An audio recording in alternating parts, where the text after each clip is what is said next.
The FATMAN is one of the most well-known weapons across the Fallout series. It comes with high damage, but at the cost of the ammo being scarce. It's packed with enough boom to make a Deathclaw tuck its tail between his legs and run the opposite direction. However, no one really knows about the alternate versions, such as the Nuke launcher, obtained after completing the Cappy in a Haystack mission in Nuke World, or the Striker, found in the Beaver Creek Lanes in Far Harbor. Similar to the FATMAN, but fires bowling balls, and you can pick them back up to have a sustainable amount of ammunition. In the Piggy Bank launcher, introduced in the next gen update, firing pigs out, it has a high damage and wide area of effectiveness for clearing multiple enemies at once. But what if we combine all these powers? And let's find out if you can beat Fallout 4 with only using FATMAN weapons. Before we start, links to socials and Discord are in the description. Come stop by and say hi and to keep up to date with the channel. And ladies and gentlemen, welcome to the stage, Bobby Big Bomb. Oh hey look, it's another Big Bomb.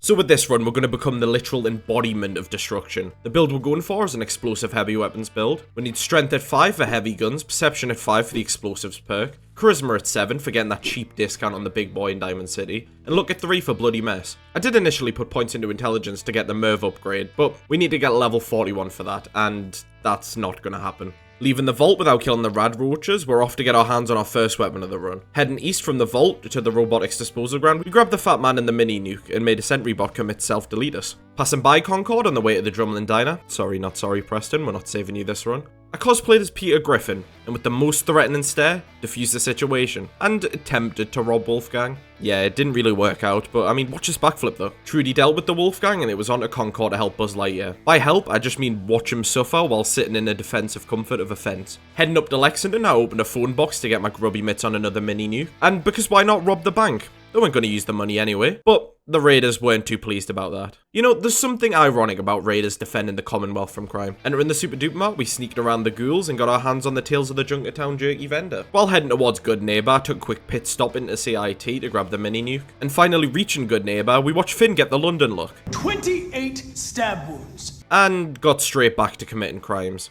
Stealing Kilo's FATMAN and mini nuke, and then proceeded to become a capitalist and bought cage armor from Cleo to have at least a fighting chance against the next gen enemies.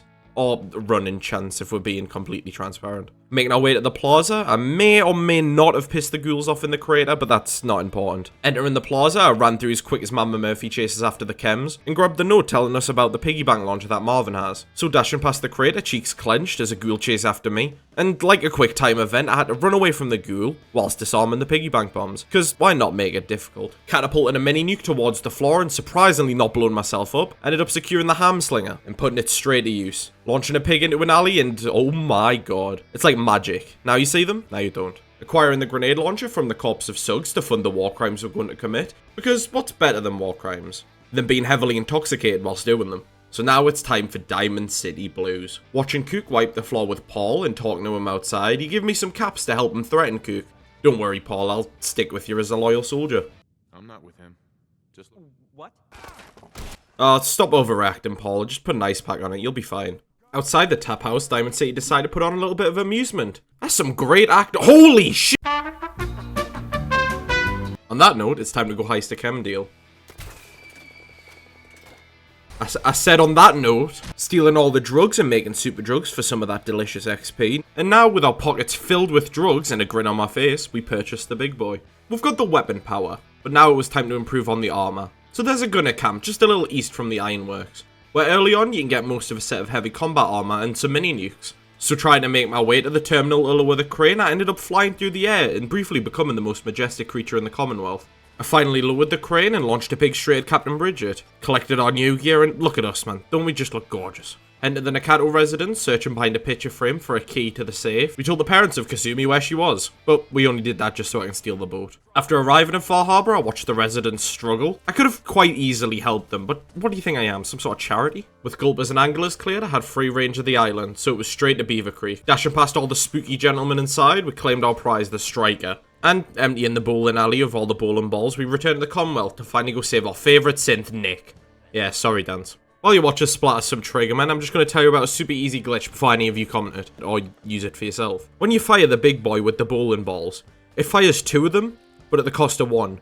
And because you can pick them back up, it results in a never-ending supply of ammo. But we'll not be doing this, because it'd just be constantly using the weapon for the rest of the run, without any challenge, really. Reaching Dino, we have to be precise as possible. Well, as precise as FATMAN could be. You alright, Nick? Launching balls at the rest of the triggermen, were met with Skinny Malone and promptly dealt with him and my arms effectively.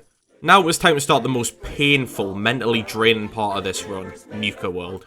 Heading towards the transit center, I let my ape brain interact with an explosive on a bunker while standing right on top of it, turning 50% of my body into mush, and turning the guy that rigged the explosives into a consistency I can only describe as soup. The transit center was no problem, as all the gunners were grouped up, and we all know how well these weapons work against groups. Pinging a ball off Harvey's head, we powered the monorail and entered the land of Nuke World. Skipping the gauntlet and entering the Cooler Cars arena, it was time to fight Coulter. And yes, because it does no damage, we are allowed to use the Thirst Sapper for this fight. Drugged up, I launched a mini nuke straight at him, and that's all it took to become the overboss in Nuke World.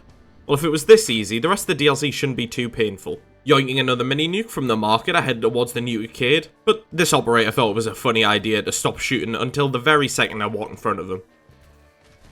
Now it's time to suffer, because I had to face the most insane, psychopathic, and tankiest enemy in Nuke World. Sierra.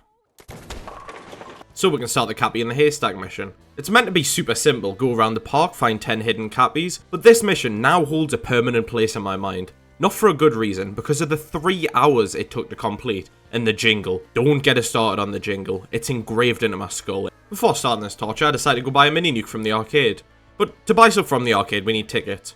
So back in Sanctuary, it was time to turn into Prime Michael Jordan, and behold, the ticket farm. 3 hoops clipping through each other, and by spamming crouch above the hoop, I raked in a total of 15,000 tickets, and we tried to redeem a mini nuke from the nuke arcade. Even after waiting, it's just nowhere to be seen. Well, look on the bright side, at least I have a lot of Nuke Cooler now. Entering Dry Rock Gulch, we got the first Cappy in the graveyard and killed all of the Protectrons just to get the code for the safe. Entering the mine, I grabbed the second Cappy letter, and back to the market to fill up on Stimpaks, because it was off to the radiation, ghoul-infested fairgrounds of Kitty Kingdom. Entering the funhouse and completing the mirror maze while being pursued by about 1,000 ghouls. And entering the spinny room of doors. The best way to describe it is just imagine being just dropped inside of a blender. Collecting the Cappy from the funhouse, I snagged another right outside of King Coola's castle, and so on to Star Control.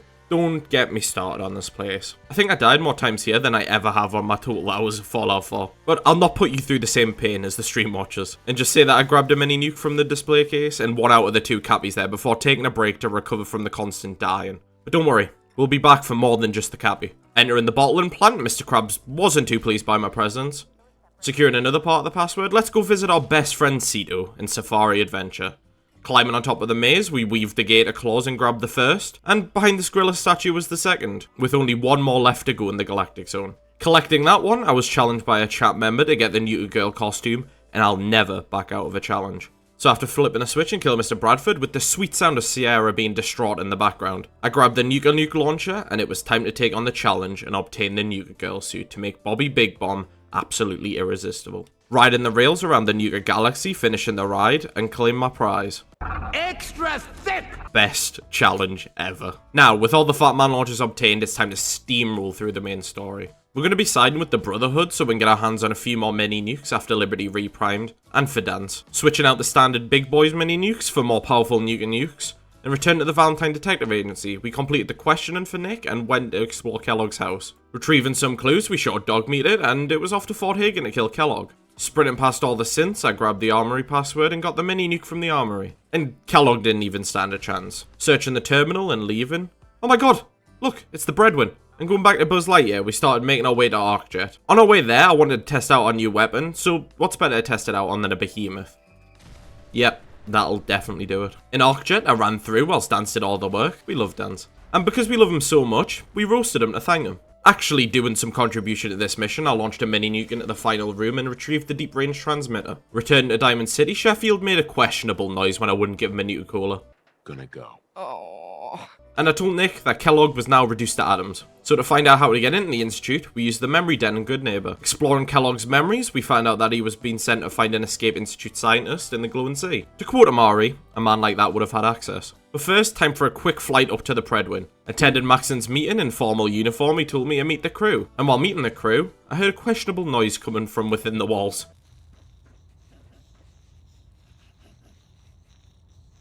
To this day, I still don't know what it is. For our first quest for the Brotherhood, we had to clear our force strong, so exploring another behemoth and pinging bowling balls off all the suit mutants, we cleared the building. However, dealing with the remaining mutants outside, I lost my final bowling ball, so it's explosives only. I reported back to Maxon and started heading on my way to the vast sea of nothingness to go meet Virgil. Talking to Virgil, he told me to track down a Corsa to have the chip decoded, and only then will he give me the teleport plans. Tracking down the Corsa signal at Green Tech, we just ran through because you have to be crazy to think that I'm not only going to use a ton of ammo on the gunners, but at close range. Reaching the Corsa floor, we swiftly catapulted a Nuke into the room, clearing out the Corsa and the hostages. Grabbing the Corsa chip, I made my way to the Old North Church to get it decoded, but I'm not just there for the decoded chip. I'm here to wipe the railroad off the face of the map. Blowing them all up and probably using more mini nukes than I needed to, I decoded the Corsa chip myself and returned back to Shrek to get the plans. I presented them to Maxon, and with the help of Ingram, we built a signal interceptor and entered the Institute.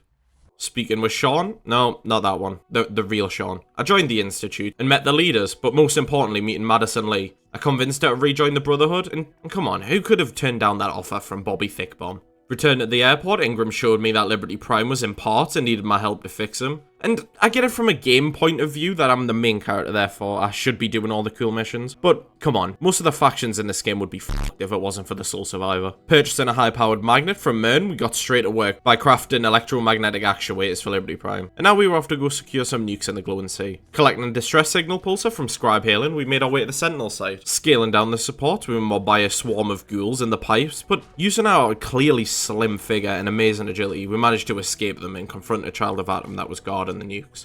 Exploding him and his Assaultron, I secured the nukes for myself. And moving on to Blind Betrayal, a mission that I usually just don't think about whatsoever. You just go to a bunker, execute dance and be done with it. But from the persuasion of chat, for once I decided to let him live. Saving him, Maxon questioned us on my loyalty, but through speech checks we negotiated with him to let him live. Back on the Predwin, Captain Kells told me to get rid of the railroad. Well, have I got some news for you. Moving on to Mass Fusion, we flew to the roof and collected the keycard before jumping off and warping into Good Neighbor. Before re-entering Mass Fusion from the bottom, skip the elevator sequence. Reaching the reactor room, we became unthick and equipped a hazmat suit to secure the big battery. And exiting, instead of wasting ammo, we used the robotics expert perk to shut them down and self-destruct them all. Leaving with the battery keystood, we returned to Liberty Prime, inserted the battery, and now it was time for the final mission. Fast traveling over to CIT Ruins, I got jumped by the Enclave. Wait a second, you guys are in the wrong game. Go back to Fallout 3 and stop messing around with my missions. Watching Liberty Prime blow a hole in the ceiling of the Institute, we sat there and watched as the Brotherhood took care of all the enemies.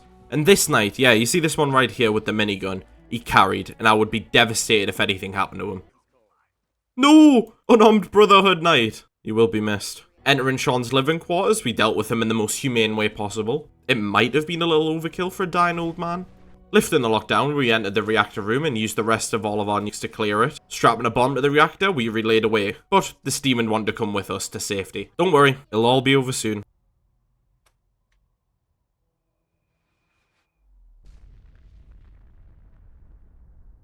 So yes, it is possible to be 4-4 with FATMAN weapons only.